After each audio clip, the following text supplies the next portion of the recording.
to share with people too about what we were discussing yesterday and kind of give a good segue into it and hear where your heart is at this morning about it, because I've really been meditating on it this morning.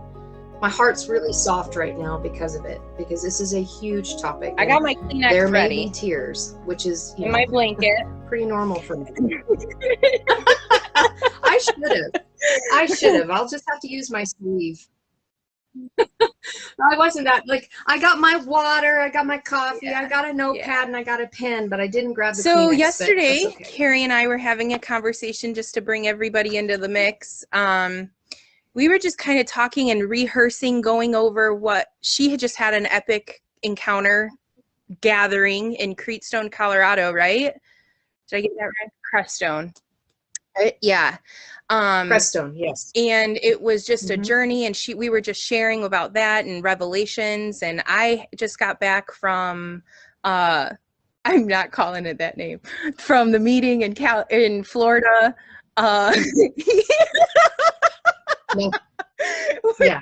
Yeah. I can see why you're not wanting to call it that name. I got why it was titled that way, but people might get a really wrong idea what we're talking about today. Yeah, now I feel like we gotta go there. We're talking about I did not realize, Carrie, that was the name of the event, and I was sharing the event with people, and it wasn't literally until the night before where I was like scanning the flyer in my head because my mom asked me where I was going. Oh no! And I did a Kandra laugh out loud, and I was like, did he really name that?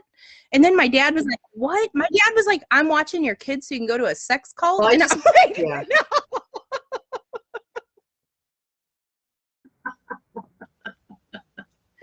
I know. Well, I just typed it in the chat room so that they'll get it. But I understand the process of that, because what we're going to be talking about this morning has to do with intimacy. Hand in hand. Because transparency and intimacy go hand in hand. Yeah, we were sharing about our events, and I was sharing how I personally got triggered at the event, and it was really cool that I was in a place where I felt loved enough and safe enough, and that those deep feelings that I was not even aware of, kind of surfaced, and I was allowed to process and talk it out, and it was really, really cool.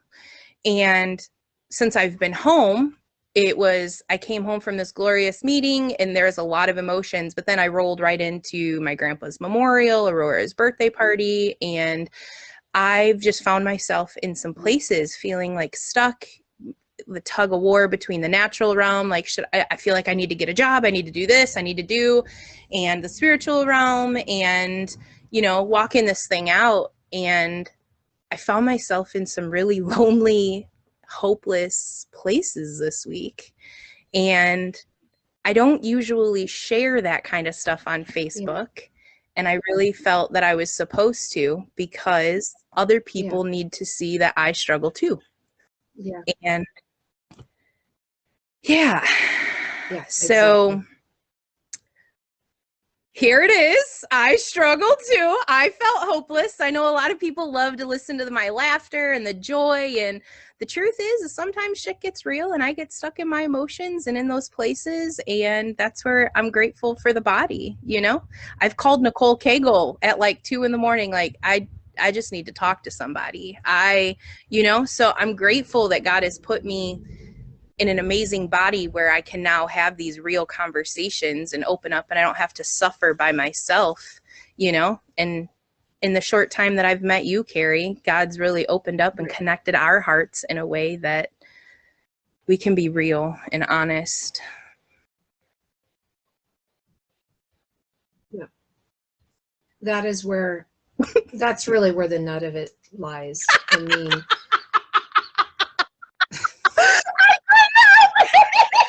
you had to go there. That's all right. Let people hear your laughter. I know. Let people hear you laugh, because that's how they know you, my beautiful friend. And it is contagious. Sometimes I have the maturity of a 12-year-old boy. I can't. You goofball. I know. You know what, though? But if we can't laugh at ourselves and we can't laugh at situations, then, why are we here? I mean, obviously there's something deeper, but I love laughter. In fact, one of the biggest things that I do, so talking about transparency, and then we'll go into some other things that I was on my mind this morning about the subject. But when I first meet people, this is something that I do. And I actually shared this when I was in Crestone. When I first meet somebody, because of conditioning, I tend to try to engage laughter as quick as possible.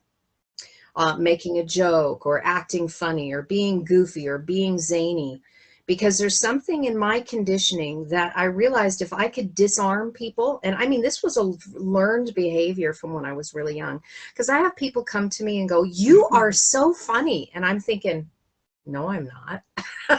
No, I am not. I am like super serious. And then I realized, oh, they haven't had enough exposure and intimacy with me to see that that is a defense mechanism. And when I went to Crestone, the Spirit was sharing with me on the drive there that this was going to be all about transparency and not hiding and not having masks and not doing those typical knee-jerk reactions like I normally would, where for me, I have to bring humor right away, because if I bring humor right away, they'll see that I'm not a threat. And then if I'm not a threat and they feel comfortable with me, they will not reject me. And, you know, some of this stuff has been really hard for me to excavate. I'm not so emotionally charged about it anymore, but I've really wanted to find out who I am. Not the masks I wear, not the conditioning that I have been brought up in, the social norms, just so that we can fit in, because a lot of us have rejection and abandonment issues. I mean, the vast majority of us do, if we would really look deep. Because you think about it, as soon as we came into this matrix, we experienced separation, did we not? So we were one with our mother in the womb. And as soon as we came out, we were experiencing what separation is like. You know, before, we could feel her heartbeat. We could feel and hear her when she was talking and saying things or laughing, and on the belly would jiggle and we'd get tossed to and fro because of laughter. Or when she would have to run to the bathroom because we were pressing on her bladder and she's moving and we're being jiggled to and fro in there. Everything that mother was going through, we experienced with her. Oh, I'm getting emotional when I'm thinking about this. And so when we entered in, we experienced separation in our memory, right? We don't remember a lot of this until we start really digging and going into those things. And because the memories are all there. The memories are all there. What was it like? What did we experience when we were in that place of oneness, unity with our mother? You know, even to the point where we could have experience with our father, who would put his head, you know, and speak into the womb and talk to us before we even came, and we begin to recognize his voice, so that when we would come in, we would already recognize the pattern, the frequency of what our parents sounded like before we entered in, because we needed that comfort in coming out of the womb. But when you're in a sterile environment with a doctor and it slaps you on your ass to get you to cry, you experience trauma. And so that ingrains separation. And that's so, things need to change, right? Things need to change. So in being a transparent moment here, my knee-jerk reaction is to make people laugh. Because I, at the root of it, do not want to experience rejection and abandonment. And then when you dig a little bit deeper, it's really about how many times have I rejected and abandoned myself? Yep. Because it really has nothing to do with anybody else on the outside, right? That is where the crux of this whole thing is about what's going on in here, because we manifest it externally everywhere. So this whole thing about transparency,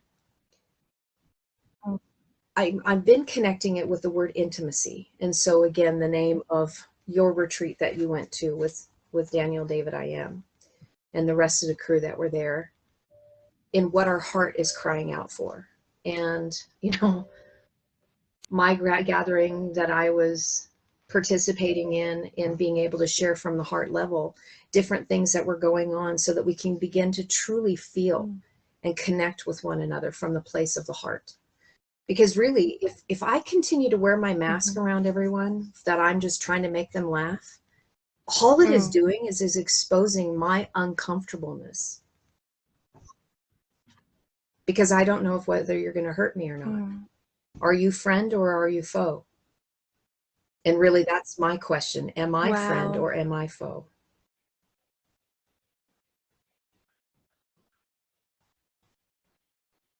So that journey when I was in Crestone was looking at authenticity. Is that where we are at? Are we truly willing to do that? And I'll tell you what, if you haven't done a lot of that internal shadow work, that is one of the most freaking scariest places you can ever be. No one, yeah, right? How much of us really like that place of vulnerability? No. Yep. But that's where we need to go. So your vulnerability when you call Nicole at 2 a.m. and you're like, you know what, shit is going sideways and I need some help from my sister. You're being vulnerable in that moment because you've built trust with her. Yeah.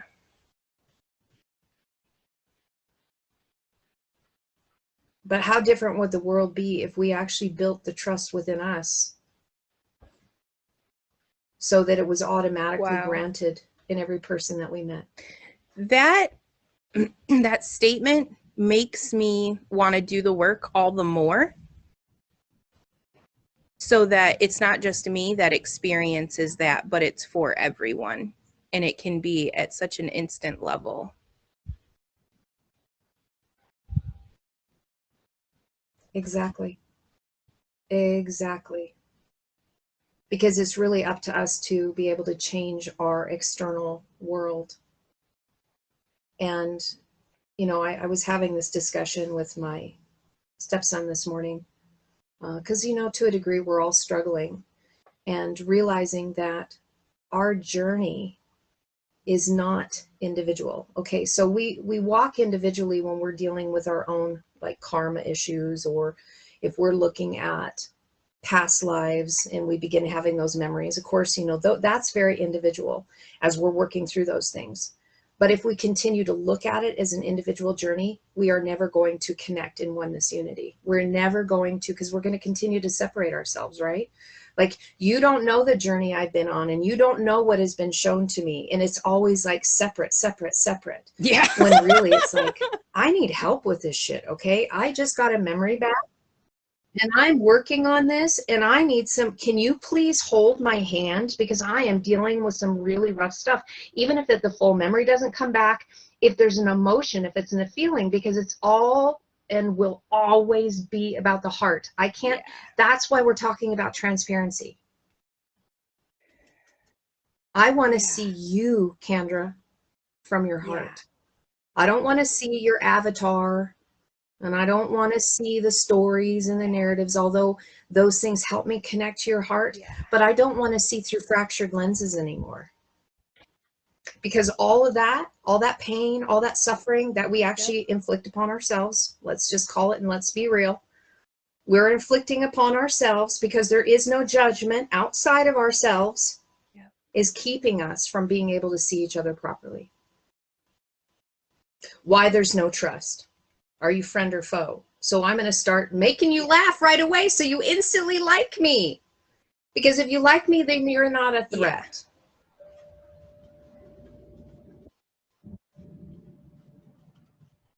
But in honesty, that's exactly what we are to each other, to our ego, to our wounds, to our shadow. We're a threat to each other because it is through us that we stir each other up and we provoke each other, and we are a catalyst to produce change and growth.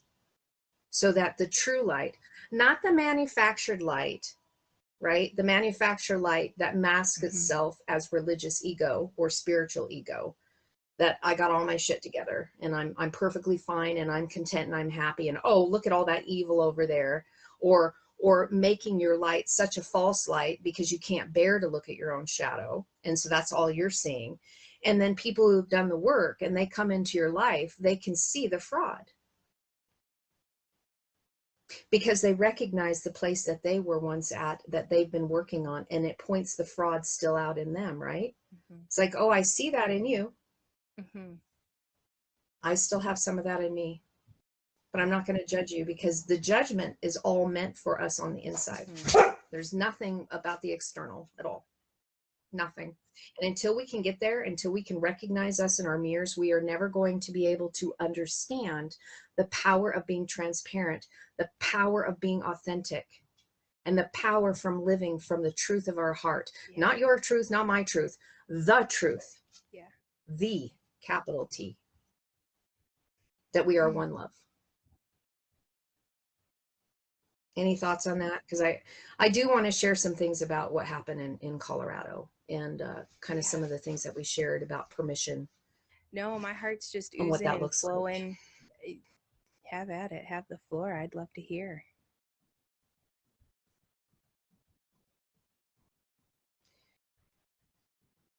So when I was in Colorado, I met some amazing, amazing people. I shared a story yesterday on a live stream about my friend Moshe, and just the tenderizing of my heart while I was there, because there was so much love being outpoured. Now, you can say that, oh, well, everybody was on the honeymoon period, right? Because everybody's meeting for the first time face to face, so everybody's being in their best mode. And that is only good for so long until you start entering into a place of intimacy. And what I mean by that is that an environment has been set up to really trip you up in order to liberate you. And this is a place where there is freedom and security, where the spirit and the presence of that which comforts you is all around you, so that the walls already start coming down. So I just described worship. That is to expose so that you can heal. It's not for you to feel good. It's not meant for you, although it does. It's not meant for you to use it as a drug. It is not meant for you to escape. I just have to feel the Father's love. That's escapism. What it is it is setting you up so that you can be vulnerable.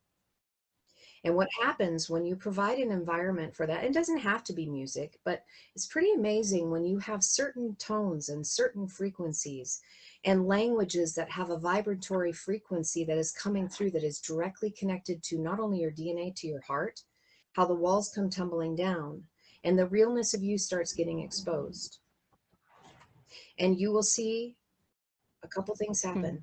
People that are afraid of intimacy will leave. The others who are not afraid of intimacy will stay. And then this allows the spirit to begin to work a massage on your heart and take that beautiful, comforting energy to begin to do shadow work.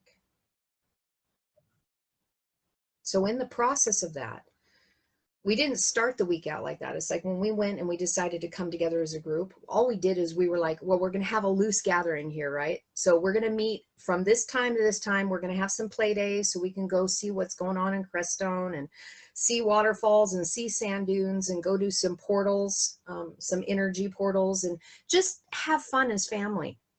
And then have time for us to talk, to get to know each other.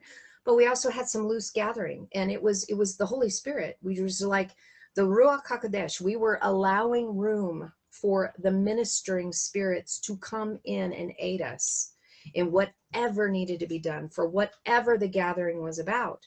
And so we didn't set an environment right away of, I'm using worship, I'm doing the fingers, because we all have our own ideas about what worship is. But I'm just saying, setting an environment for intimacy, okay? We didn't start doing that until about midweek. But that's when the walls began to crack. This is when true hearts were being exposed. And because people were willing to surrender into that, because the room had been safe, then other things were being exposed. Now, transparency is a gift that we give other people.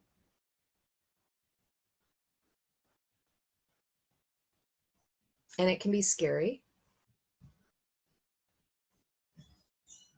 But the question in that is, do you trust yourself in those transparent moments? Because it has nothing to do with about trusting other people. It's about trusting you in those transparent moments.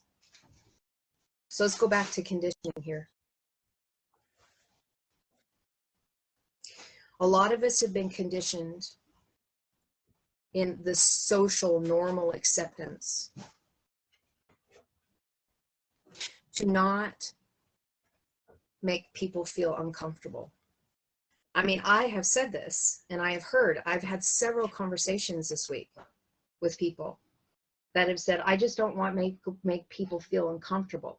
I don't want them to, feel strange or feel awkward or feel like I'm greater than them or that they feel like they're lesser than me. I just don't want them to feel. Well, first of all, it has nothing to do with them. It has everything to do with you. You don't want to feel uncomfortable. I mean, because that's the truth of it, right? So I don't want to feel uncomfortable by crying in front of you. I don't want to feel comfortable because I just entered into reliving a memory and I'm trying to purge it out. And I am so afraid of how you're going to look at me right now because it looks like I don't have my shit together. And I'm sitting here sharing with you from my heart, exposing it, crying and screaming out in this moment because there's something that's being revealed to me and I am scared to death that I'm making you feel uncomfortable. Really it is. I feel uncomfortable because I am showing you a very transparent portion of my heart that hurts right now. And I really don't know what you're going to do with it because honestly, the reason why I'm scared is because I haven't done it very well when other people have done it. And so now I'm looking at myself going, how can I make my environment more safe for people? Because I need that. I need that for me so that I can trust me that in my moment of excavation into this shadow side of where the pain and suffering is that I continue to allow in my life and continue to beat myself up with, how can I make myself safe so that those things can be transmuted and brought back into my heart as completely rendered clear in neutrality, in unconditional love in the moment. So the point of saying all of that, when we make that space for us within, it automatically makes that space without for other people to enter into it. So when I said that transparency is a gift, it is that which we give to another person to invite them into the same place of transparency because they have seen, they have felt, they have been experienced in that moment to know that the water is safe and they can get into it as well. You automatically grant them permission because you chose to expose something, to become vulnerable and to become transparent. Because if we choose not to do that, we are robbing them of the experience they need, which is our experience that we need. It's not about the individual, I'm protecting myself. Bullshit. You're hindering somebody else, right? You're not only hindering yourself, but you're hindering somebody else to enter into this beautiful sea of tears, of healing, of restoration. And you know what's so beautiful about this, Kandra? And I know you know this because you've experienced it. The bonds that you create with people, when you allow yourself to enter into those transparent moments with one another, that you're willing to say, I don't have all my shit together yet, but I'm allowing you to see a piece to my heart because I'm learning to trust. Those bonds will never be broken. This is what Ken and I call marvelous comrades. Because really, I used to look at it as the external. Okay, so let's go back to my old ways of thinking, which quantumly are existing simultaneously. But that's another comment for another day and another topic. But when I was in the Christian church, I was really good with spiritual warfare. I mean, I was the first one to call demons out and cast them down, and I was like, I'm hoorah, I am a strong warrior for Christ, and I am going to march in Jesus' name, and I'm going to go slay every demon, and I'm going to bring light in this world, and I'm going to come against evil. that was great for external narratives, but do you know how much hell I was living in on the inside? I don't know about you, but I do know about me when I was in that place. That's why I liked working in the prayer and deliverance room, because I was saying it and repeating those things, not just for them, but for me unknowingly. Sorry, I digress. Keep going. Yeah. No, that's exactly it, right? But that kept us from what was really going on, right? Because all of a sudden we have all this spooky stuff going on the outside. And how much are we manifesting that through ego's sake when it's not really has nothing to do with what's going on the inside, about what transparent moments look like. And yeah, I was making fun of myself, and I'm not making fun of people that are in that kind of ministry, because at those times, those things were very real. They were manifesting as being very real. But when you begin dealing with your own demons, your own shadows on the inside, then it doesn't manifest externally anymore, because you've shattered that mirror, because it's really a reflection of that which is on the inside of you, things that you haven't healed, things that you haven't brought forth. And it doesn't, you know, in that avenue, in that place where I was at before, there was not a place for transparency. Listen, if I was in a place where I am screaming and crying because I'm reliving a memory, and I was in that kind of venue before, somebody would have thought that I had a demon, and they would have wanted to cast it out, instead of realizing that what I really needed was comfort at the moment, because I was dealing with some serious shit.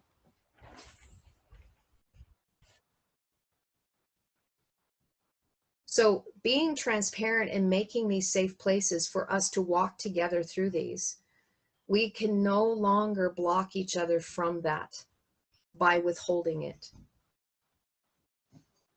Because it's been those very walls of withholding that has not allowed us to have the intimacy that we are all truly wanting with one another.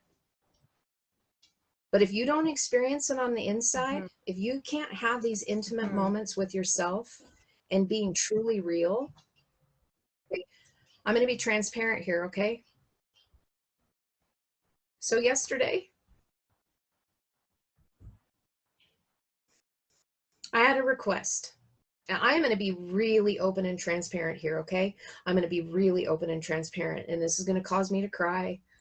But I'm past that place, mostly past, of having the fear of judgment of man. It's more about my own judgment that sometimes scares me.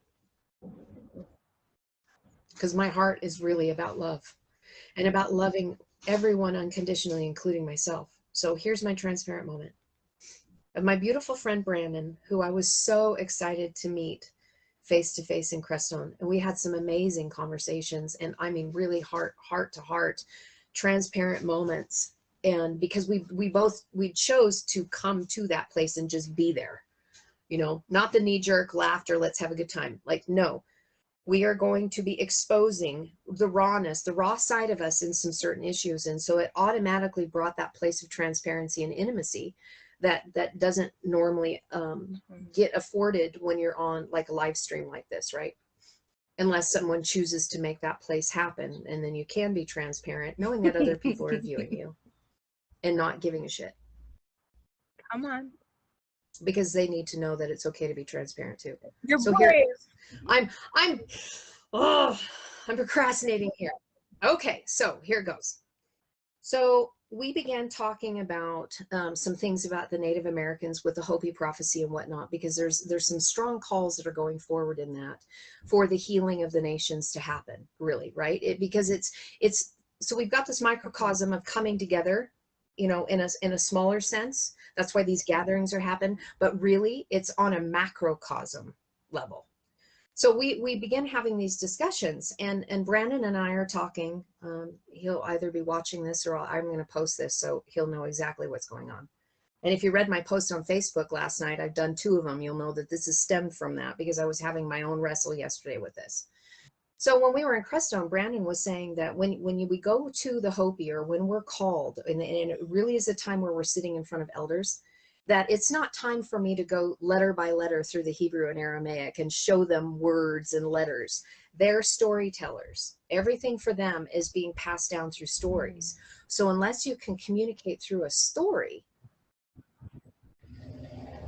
they are not going to be able to connect at the heart level. Okay, so I'm thinking about that. And when we were in Crestone, I started telling him the story that can be seen through the sacred languages, because every letter, the Aleph, Bet, Gimel, Dalet, all the way from the Aleph to the Tav is a story. And it is freaking beautiful and amazing. And I've never recorded it. I have never recorded the story because it can be told in many different ways, dependent upon what the spirit is sharing with the individual that is in front of you, because it'll be spirit will guide you through that journey to say exactly what spirit's giving you to help encourage them, because you're really encouraging yourself at the same time. So I began telling him the story, and I only went through 3 letters. I only went through the Aleph and the Bet and the Gimel, and I was unfolding this story.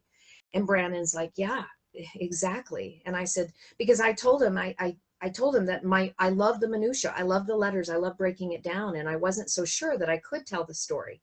So I just gave myself permission, like, spirit, help me with this. And it began rolling out because I connected to my heart, and I went in here and I began to feel that love and gratitude that I feel when I talk about the journey, what the letters reveal and how it's really revealing my heart in the process, so that I can connect with humanity in transparency and love and authenticity, right? Without my mask. So I began telling him, and of course I get emotional like I am right now. And then I stop and he's like, well, exactly. Okay, so let's talk about what happened yesterday. So Brandon is asking, he's got a request. He wants me to break down the word good in a verse. And I had a busy day yesterday and I didn't get to it. And then he said, and if you have time, I would love it if you would write out or type out the journey for me and then email it to me. Okay, so here's the transparent moment. My knee jerk, there's a couple things running simultaneously that's going on, and I had to step back and I said, I am wrestling, or I'm struggling with this request. And he had like all these question marks, like, why are you struggling with this? Shit.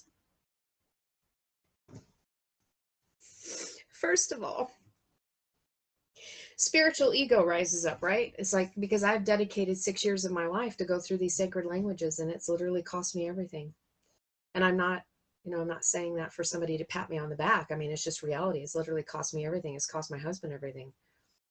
We gave up everything, and that's how the door opened up to us, so that we could begin excavating this, and the spirit could be giving us these beautiful treasures. And so spiritual ego rises up and goes, oh, hell no. You want me to give you my treasure that I spent 6 years on so that you can have it and memorize it, so you can share it with somebody when it's not really yours? Okay, so that's what flared up yesterday. Instantly flared up with spiritual ego. And then I had to stop. I'm like, no, I'm not having this. That's not me. Because really, are the languages mine? Is the interpretation mine, or is it ours? Do I really believe in oneness unity? Do I really believe connecting at the heart level? Because it's not mine, it's ours. Every interpretation, every word I share, every letter, it's ours. It's not mine. And that's what ego does, okay? Then the second thing. Damn it, this is not fun and easy, but this is exactly what we're talking about, so I'm just gonna flow with it. Thank you. It is. It's so damn hard. Yeah. So thank you for making a safe place, Kandra, so I could do this. Yeah. And the spirit giving me the courage to be able to do this. So then I go, and I'm thinking to myself, so the spiritual ego doesn't show, just the ego, right? Just the ego that wants to project all of our crap and garbage on other people. And I'm going, oh, that's great. You want to take my work and make it yours, and then use it like you're some great person, and then this is yours. And then you're taking it from me. And then I'm looking at it and I'm like, holy shit, how many times have I actually done that? Or I've heard something that somebody has said, and then I turn it and make it like it's mine, and I take it from them. But I was projecting it. And I love Brandon with all my heart. And I'm sitting here struggling with all this going, oh my God, what is this? What is this? So then to become transparent with myself, I turn it on the inside. And then I begin realizing it's because I don't trust myself. I don't trust myself that when people give me of their beautiful treasures, that I'm not going to use it for personal gain. And that broke me. It's breaking me right now. I was just saying it out loud, but I need to say it out loud because this is the transparency. This is the gift that I am giving you and anybody else who wants to enter into this beautiful place and this beautiful water to say, you know what? I understand. You're like giving me a beautiful treasure and I'm going to have to look at it and see. Well, you don't have to look at it. You can choose to look at it and say, is that part of anything that I've got going on the inside too? And it was really real, and it's really real right now because, in all honesty, it makes no difference what Brandon does with that. In fact, it's none of my business. In fact, it's not mine. It's all of ours. And what is it to say that perhaps I have no opening to go sit before Hopi elders? What if that is truly that calling, which I do believe that Brandon has? And what if my only calling is to help prepare him? Why then would I think that I am missing out or something, right? Like a fear of loss. When if we're all one, come on, I'm with him anyway. Whoa. We are one.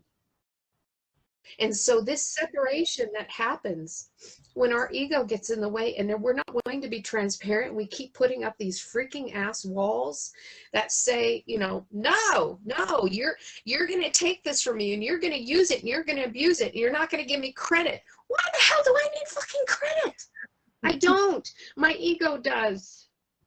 I don't. My spirit doesn't. It is well with my soul. In every other area, it's not.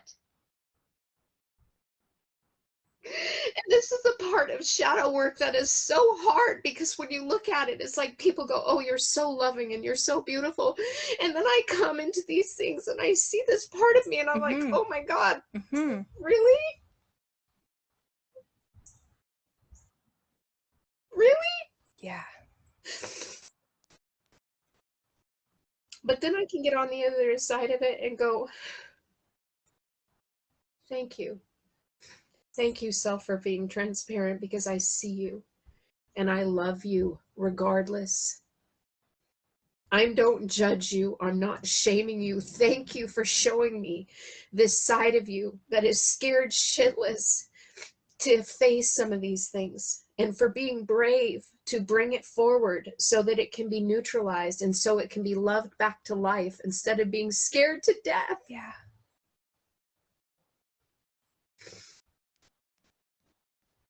This is what transparency looks like. And then the fruit of it is you just gave it as permission for somebody else to do the exact same thing because you were willing to be vulnerable in that moment. Wow.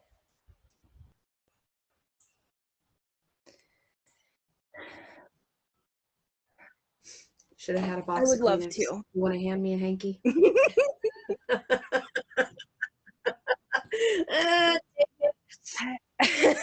I'm not going to blow in my hands. That's gross. I was teaching Aurora yesterday. If you need to, just flip the inside of your shirt at the bottom and it's a brand new clean and then you don't have boogers on the outside. Because sometimes you get in those situations. All right, here we go. It's on the inside. It's on the bottom. I learned something new today in my transparency. That's awesome. Thank you. Oh my gosh. I just want to tell you, I feel like you've read so many parts, like just experiencing your journey in that. I can see so many times where I've had conversations. I didn't realize how scared I was to go into certain places within me until I processed out loud Christina was my sounding board and my processor for a long time, and she helped me get to some amazing places. There was other times where I just needed to process inside, but I didn't want to be by myself. And it came out that there was areas where I didn't trust myself. And one time she just flat out asked me, she was like, Kandra, do you trust yourself? And I was like, no. Exactly. Like, nope. And it came from, it comes from it. And that's where I just kind of got to this point this week where I'm like, okay, my inner child, my past, this is telling me that I feel scared. This is where I'm at. Like, help me. And the experience that I was sharing with you, I don't even remember when it was, in Overmorrow sometime. Yestermorrow. Yeah, it was in Yestermorrow. I like that. I was standing in the kitchen and I heard, come into agreement with your accusers quickly, woman. And I heard it like loud, and it was authority. Oh yeah, you were sharing that yesterday. Yeah, I was like, whoa, what do you mean? Come into it. So I like stopped and I was like, okay, Holy Spirit. And when I stopped, I became aware of this like frequency that was behind me. It felt like it was through pieces of me. I don't really know how to explain it. And I was like, okay, what is that? And it was feelings, it was my own judgments against things that people were saying or feeling. And, you know, oh, someone's pulling in the driveway. It was judgments and conclusions that I've made on my own. And when all of a sudden, I started having these really weird visions that felt real. I could feel the emotions of it. And in all transparency, I saw myself preaching at Aurora's funeral, and it scared the shit out of me. And I was like, what? So I was just like, okay, like, God, like, I surrender, you know, like, what is this? And then it was all of these conclusions, areas where I've judged myself a bad mom, or I deserve this, or I deserve death. I deserve, you know, and I saw younger me and conclusions of me and all of this. And I was just like, whoa, yeah, I guess because of some of these actions and this, and I didn't shut that down and I allowed this to happen. And yeah, I do believe that I deserve that. And I was like, whoa, to sit in that. And I was like, okay, God, like, can you give me another vision to like counteract that? And it was, I heard, no, you're going to experience it. And I was like, okay. And then immediately I was like, oh my gosh, am I going to have to walk through something with her? And I was just like, okay, let me stop. And I was just like, okay, like, feel it all out. And I could feel it echo through everything, sitting in that, feeling those judgments and just crying and releasing. And then all of a sudden I was in this waterfall of mercy, and I took Aurora, and it was like I could see my shadow, myself, I don't know, my outline. And I took Aurora and I pushed her inside. And I felt like that was like symbolic of like me integrating pieces of me, you know? And I was sitting inside of this mercy waterfall, so and I was just feeling so much and feeling so much gratitude and reconciling, you know, timelines. For me, I've been learning to like, my safe place is the cross, you know, like I just immediately go there and I'm like, okay, take all of this. I don't know what to do with it. You know, apparently these are my conclusions. I don't know. It's like a trading floor for me. Take this, give me something different, because I'm wrong here. I'm concluding weird, you know? So.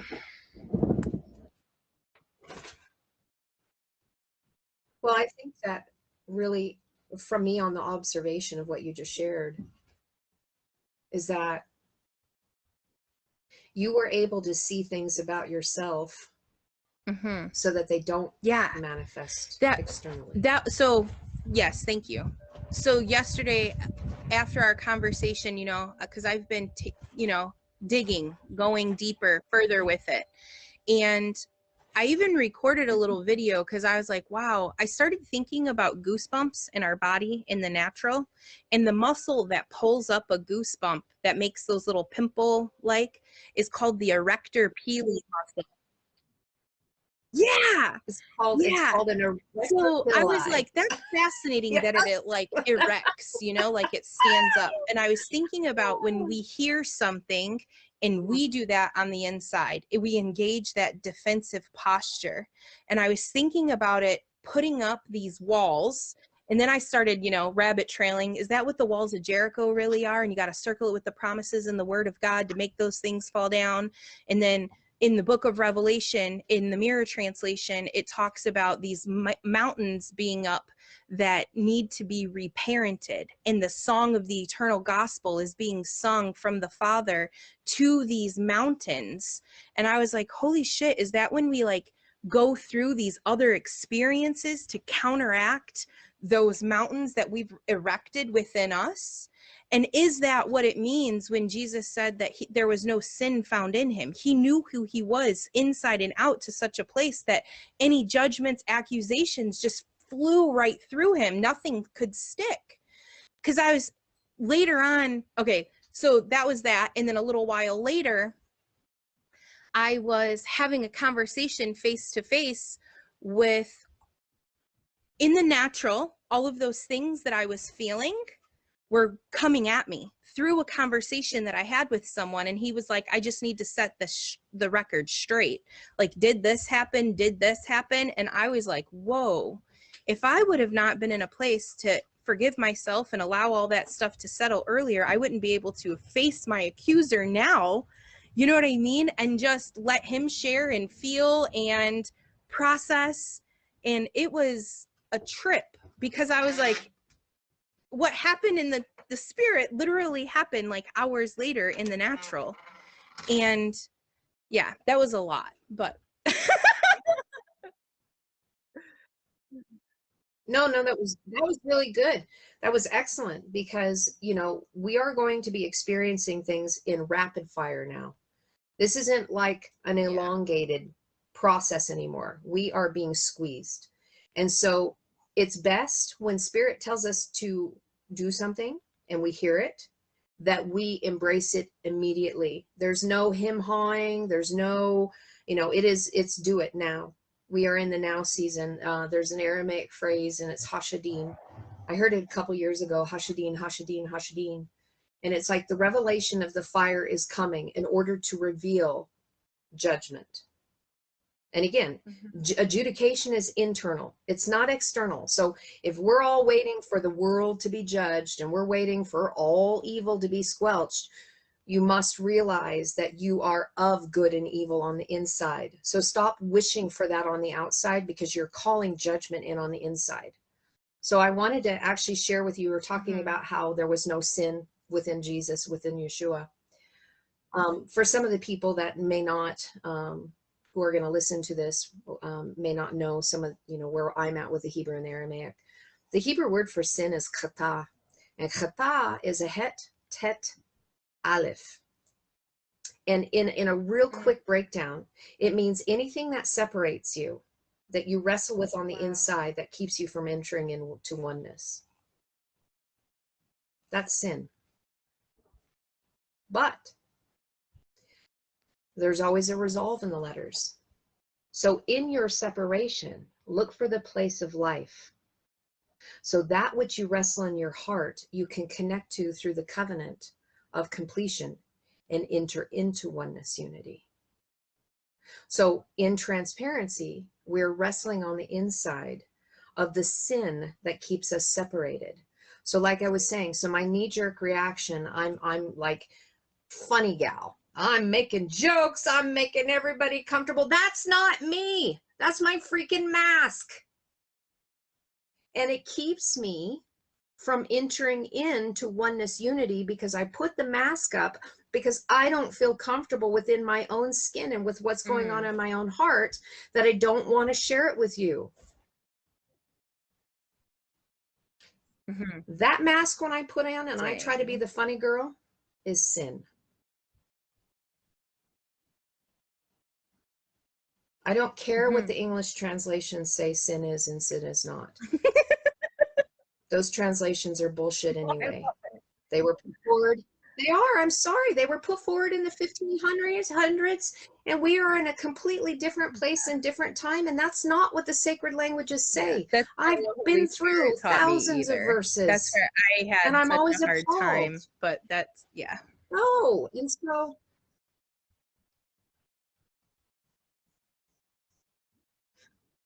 because really the way it was interpreted was all about Yep. separation and keeping us separated from God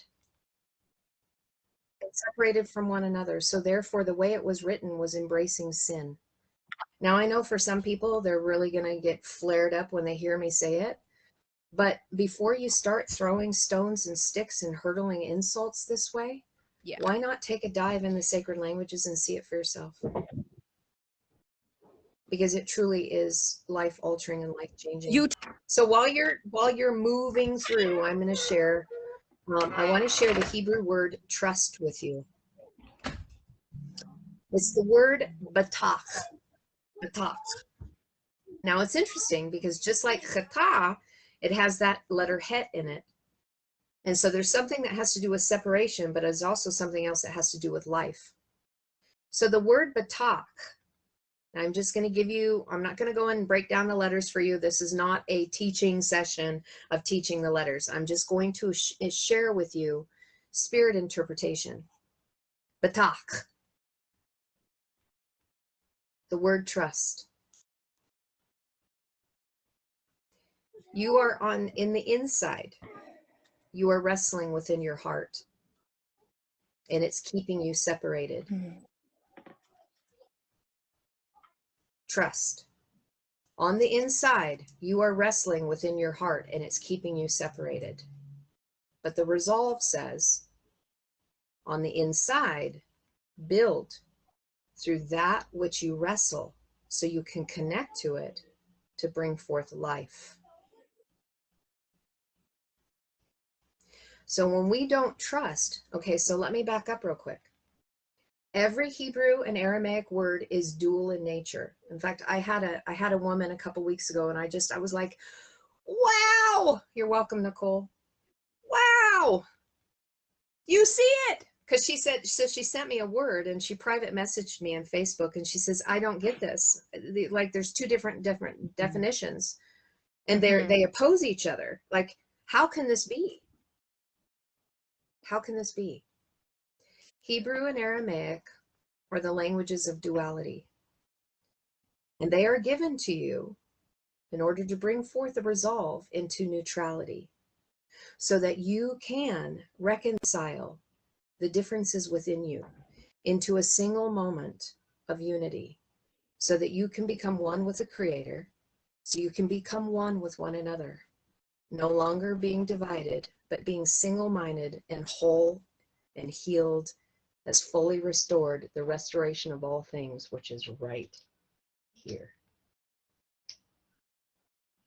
So that language of neutrality, when you look at the word trust, there's two sides. Do you trust or you do not trust? And through the letters, hey, the reason why you don't trust is because on the inside you're wrestling with shit on here that's keeping you separated from everything, including yourself, including the Creator. Because really, when it comes down to it, if we are not trusting, we do not trust the Creator because we are the Creator right here. We are one with Source in here. And until we learn to trust ourselves as Creator, we cannot become one with the Creator. And this is why Yeshua didn't have any sin, because sin is what separates us from oneness. I love it, unity. girl. No, keep going. I'm preaching. Sorry about that. I just love get the passion. I get passionate because it's like, if I could just get this across, because you know what I'm doing right now? I'm saying it out loud for me to hear myself. My spirit is crying out to me going, girl, the areas you don't trust is because you're not trusting yourself as a creator and you're not entering into oneness with the Creator. He's not judging you. You are. Stop separating yourself. Stop sinning. Deal with your shit on the inside. Deal with your heart. Go within. Find all of that stuff. That's what this whole beginning of this conversation was, in the transparent moment of what I shared with you yesterday. It's like, damn it. I don't want to think that way about other people, because the reality is that's the way I think about myself. shit, then you have to do something with it. Or but then you just get to go around the mountain again. And I don't know how many times I want to keep going around these same damn mountains. I need different scenery. That is literally the other thing that I was saying at the end of that video that I was rambling on yesterday in my nomadic driving thoughts. I said, I wonder if these mountains that we're erecting, because I was thinking about, you know, that first the ear, then the blade, then the corn, right? Like it's like the harvest, right? So our seeds come out, our heart is the thing. So then all of the judgments, the wheat grows up, the soil. So the judgment, you know, goes forth. So our good words are mixed in with our bad words, you know, the wheat and the tares. And then we have these situations that come forth where we get to decide, like, okay, am I going to continue to go around this mountain? Am I going to, if I use your example, am I going to continue to allow these crazy thoughts that separate me and Brandon and preparedness and my work, his work, and our journeys, and you know what I'm saying? Or am I going to surrender all of that stuff, realize that we're all one, let that area be refathered, reparented, that mountain brought low so that real me can shine through?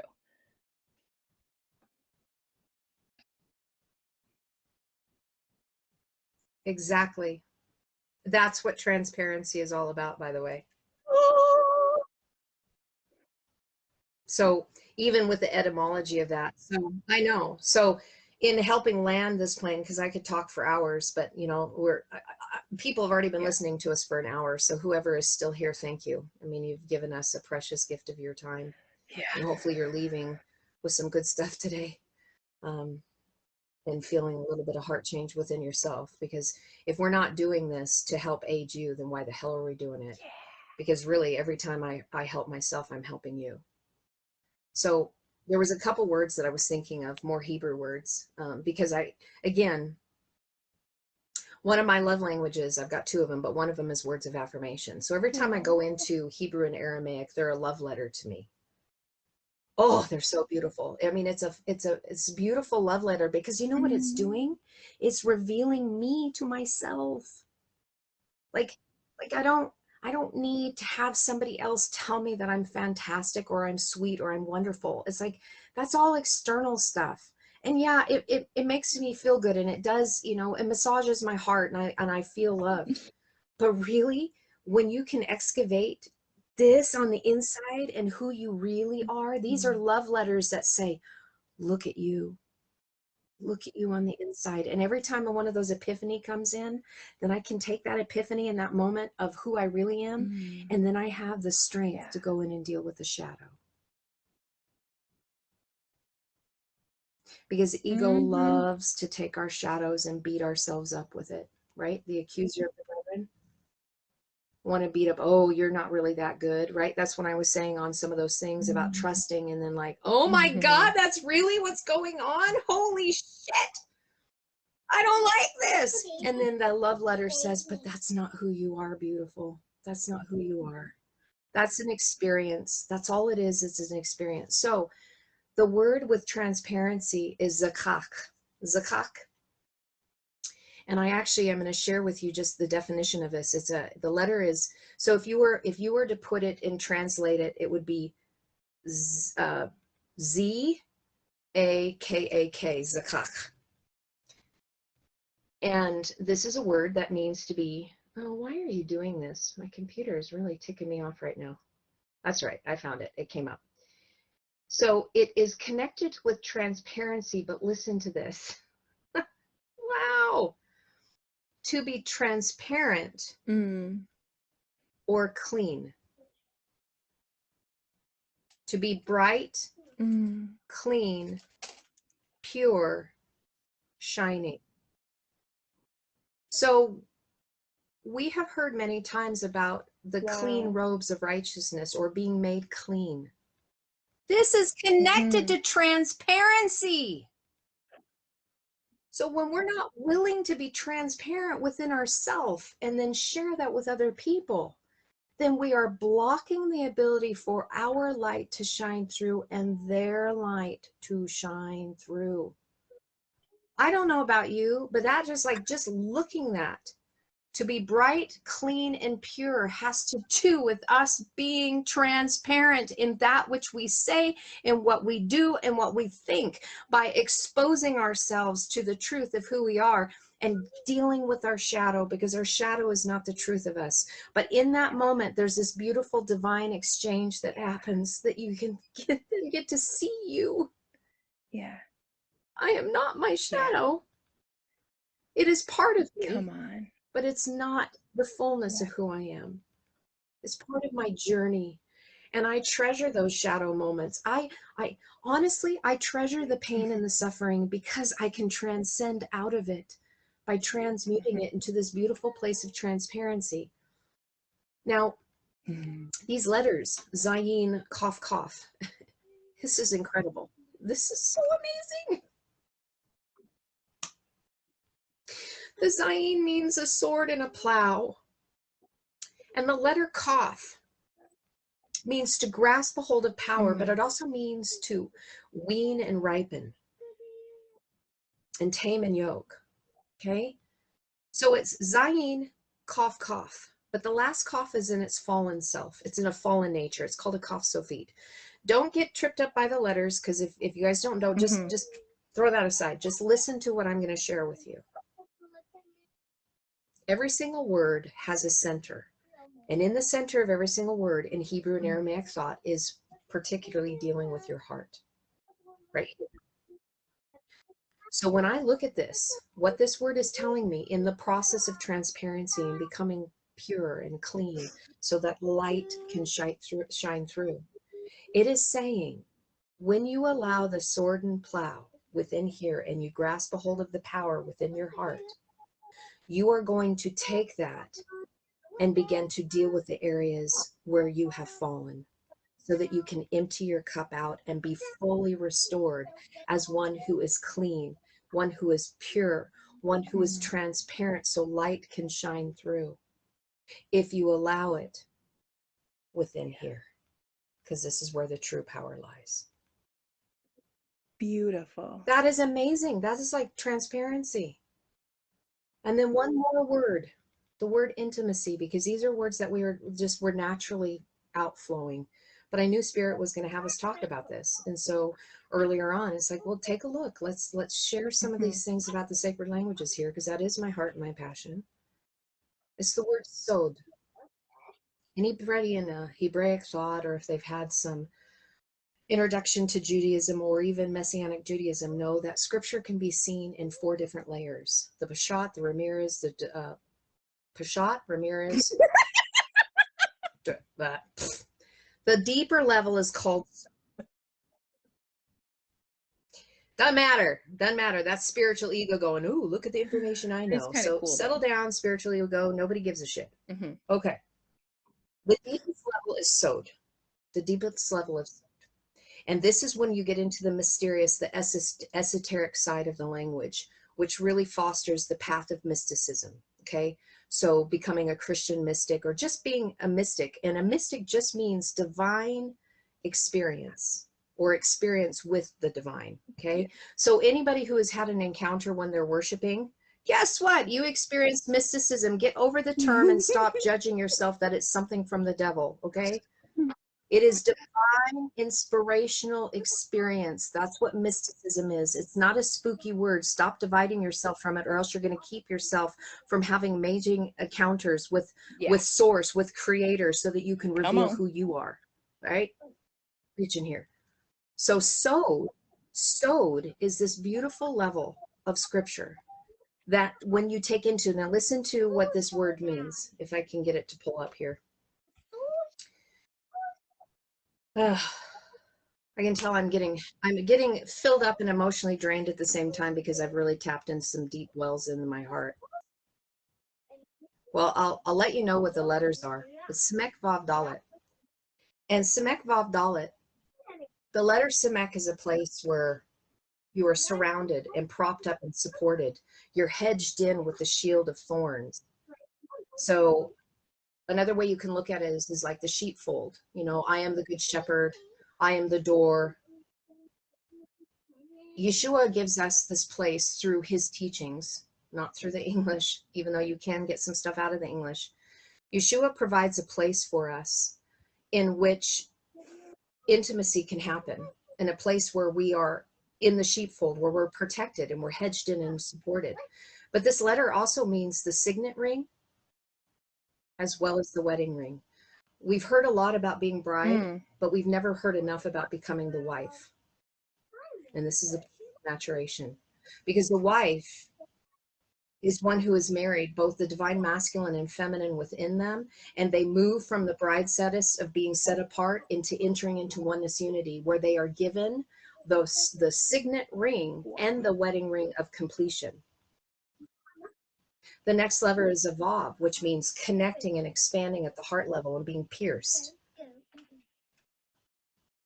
And then there's the dalet, which means weak, feeble, something dangling that needs to be connected in order to be delivered. So what is this saying to us here? This sewed deep level is the place where we are given authority. We are given the signet ring, where we can enter into the marriage chamber of intimacy, where we can expand and connect at our heart level, because that is where intimacy really resides. If you want intimacy with other people, you have to have it within yourself first, or else you have no idea how to demonstrate it to other people. And this is the door to the deep and the mysterious. Now, let's see if I can pull this up, because I need to tell you the definition of this word. And you're going to like, oh my gosh, that's exactly what we're talking about here. So sewed. This, because of what I just shared with you, it means to counsel or to take counsel. But where is it pointing you to go at? Your heart. This is a word that means a company of persons in close deliberation, implication, intimacy, consultation, a secret. A secret council of close company of people that are establishing intimacy one-on-one with each other, so that they can guard and can protect, find and create a place where you are safe and shield you like hedged in with thorns, so you can be propped up and supported, connecting to one another in the heart level, which is the door that will show you the areas where you are still weak and feeble, the areas that you need to connect to, so you can deliver yourself of the things that are keeping you separated from one another in intimacy.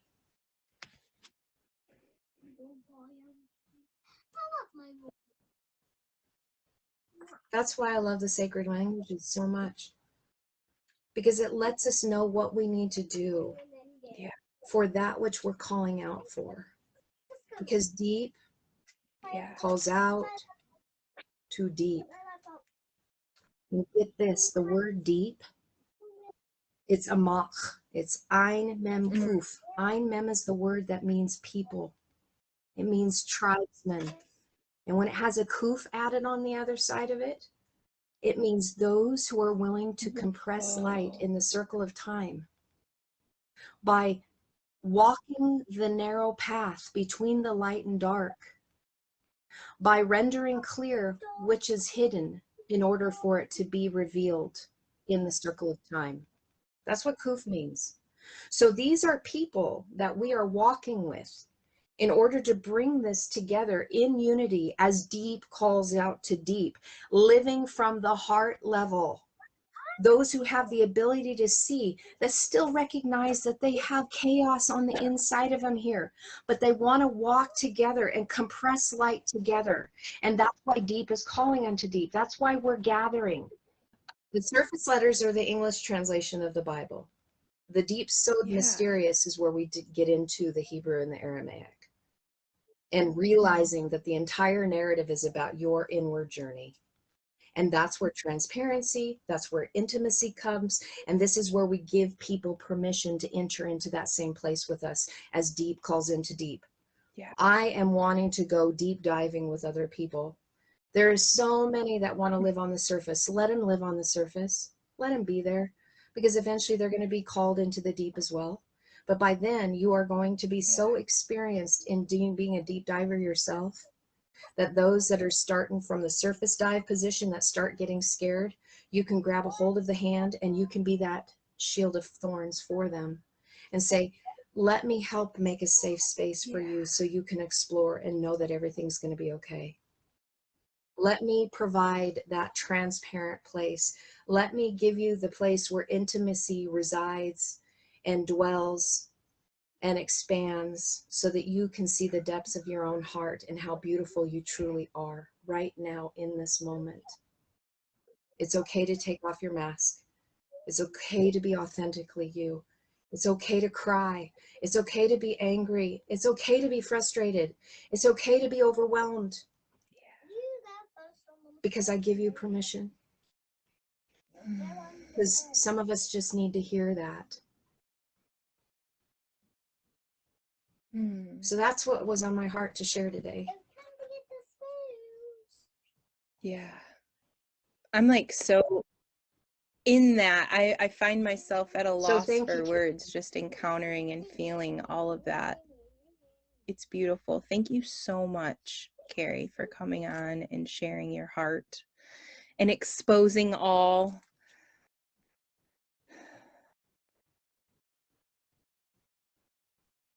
Well, it's my honor, because as I'm assisting me, I'm assisting you, and we're all in this together, all of us. It's not time for us to separate anymore. It's time for us to join at the heart level and allow vulnerability to be something that isn't a scary word, but it is something that we thrive in. I love you, my beautiful friend. I really do. And I really enjoyed being here today. I'm glad that this conversation came about. I'm glad that we had amazing experiences within the last couple days, the last couple weeks, that this was a beautiful ground to foster this conversation through real life experience, you know, and I just welcome anybody who chooses to walk on the mystic path, because that is where everything is revealed to you, the divine nature that is already within, so we can manifest the Christ anointing without. It's just waiting for us to partner. It's waiting for us to rise up within us. And the only way to get there is to be transparent and intimate with you first, so that we can walk it out in the power that was given to us, in our inheritance, in our authority, so that we can clean up all the messes we made as those who are divine creators, experiencing our creation and no longer abusing the power, but by taking it back and promoting things of healing. Wonderful, wonderful experiences with no shame or guilt. Nobody trying to control and manipulate each other, but to lift each other up so that we can experience the fullness of the restoration of all things.